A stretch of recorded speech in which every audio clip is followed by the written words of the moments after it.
Bonjour à tous, je suis très heureux de vous retrouver aujourd'hui pour ces nouvelles entrevues d'experts. Beaucoup de mes clients, vous êtes beaucoup à me demander, Franck, comment je peux développer mes affaires? Donnez-nous des conseils.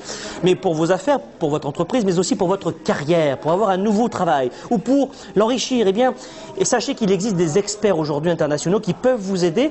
J'ai en face de moi Simon Hainaut. Bonjour Simon. Bonjour Franck. Vous êtes justement l'un de ces spécialistes, experts, formateurs et experts en développement des affaires sur le web et notamment dans la manipulation de cet outil que l'on appelle LinkedIn, un média social extraordinaire pour développer ses affaires. Avec Simon, si vous le voulez bien, 7 minutes, 7 conseils pour développer vos affaires ou votre carrière sur ce média social mal connu qui pourtant développe 2 fois plus de membres chaque année. C'est exponentiel. Vous devez y être. Vous allez en savoir plus maintenant. 7 conseils, 7 minutes avec notre ami Simon Hainaut, un expert et spécialiste. Simon, première des choses d'abord, avant de revenir sur les 7 conseils, c'est quoi et ça sert à quoi? Ben, ça sert à consolider vos contacts dans un premier temps. Le deuxième temps, ça sert à trouver, à développer son réseau d'affaires. Donc, à trouver les gens qui peuvent faciliter votre succès et à être trouvés. Et dans un troisième temps, ça permet de développer la confiance avec ces gens-là, d'entretenir votre réseau de sorte que les relations virtuelles puissent être transformées en relations réelles. Bien, Frank, LinkedIn, c'est une plateforme de réseautage. C'est une plateforme, évidemment une plateforme web, mais c'est une plateforme pour trouver un emploi et pour trouver des employés, à la base. Mais on va se concentrer surtout sur le réseautage. C'est un outil qui permet d'agréer, de consolider vos contacts. Alors, tous les gens que vous avez rencontrés dans votre vie, vous les consolidez au même endroit. Ensuite, ça vous permet de développer encore plus votre réseau, c'est-à-dire de trouver des gens qui vont participer à votre succès. Même les copains d'école? Ben, les copains d'école, ça fait partie des gens que vous avez côtoyés. Vous pouvez les inviter, même si ça fait 10, 15 ans que vous les avez vus. Vous les invitez, ils ont confiance en vous, vous avez étudié ensemble, vous avez travaillé ensemble. Et là, par après, non seulement ces gens-là peuvent peut-être vous être utiles, mais vous pouvez aussi voir les contacts de leurs contacts. Et ce sera dit. Premier conseil de Simon, tout d'abord, identifier, Simon, la bonne stratégie. Oui. 90% des gens perdent leur temps sur LinkedIn parce qu'ils sont soit passifs ou ils n'ont pas de stratégie. Alors, on va se concentrer sur le développement des affaires. Alors, oublions la recherche d'emploi, oublions le recrutement d'employés pour faire du développement des affaires. Qui sont nos clients potentiels?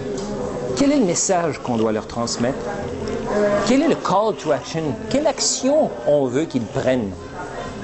Quel contenu, quelle information on peut leur transmettre pour mettre en valeur nos services ou nos produits? Voilà, ça c'est la première base, c'est le premier socle. Le deuxième conseil numéro 2, Simon, que vous pourriez nous donner, c'est d'écrire ce que l'on veut transmettre. En clair, poser son profil. Oui, le profil, c'est pas, à la base, c'est pas un CV. Alors, il faut vraiment pas que ce soit une énumération des postes que vous avez eus ou des endroits où vous avez étudié. Il faut vraiment s'adresser à votre public cible. Alors, les gens qui peuvent contribuer à votre succès, qu'est-ce que vous voulez leur dire? Finalement, si vous les rencontriez, qu'est-ce que vous leur diriez? Alors, comment vous pourriez être utile de sorte que vous allez vous démarquer et vous allez possiblement démarrer une conversation, un échange, une relation avec ces gens-là. Ouais, ça paraît aussi logique. Donc, conseil numéro 3 de Simon, consolider, Simon, son réseau, c'est-à-dire les gens que l'on connaît déjà.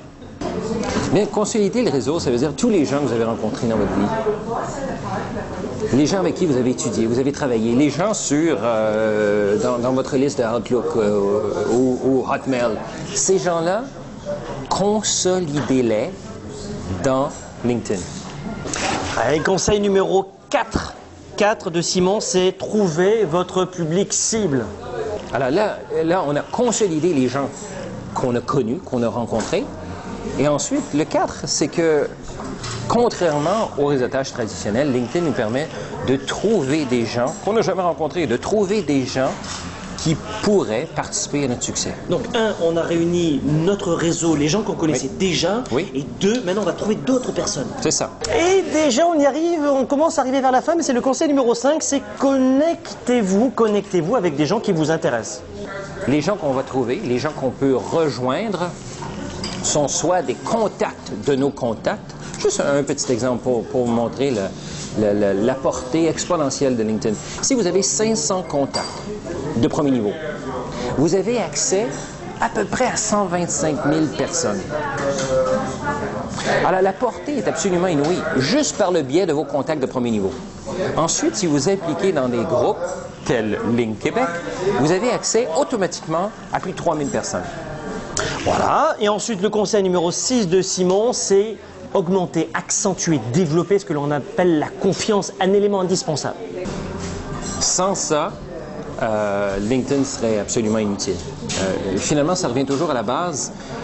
Il faut être connu, il faut être apprécié, puis il faut gagner la confiance des gens pour développer une relation et qui mène à quelque chose, peut-être une vente, peut-être un mandat.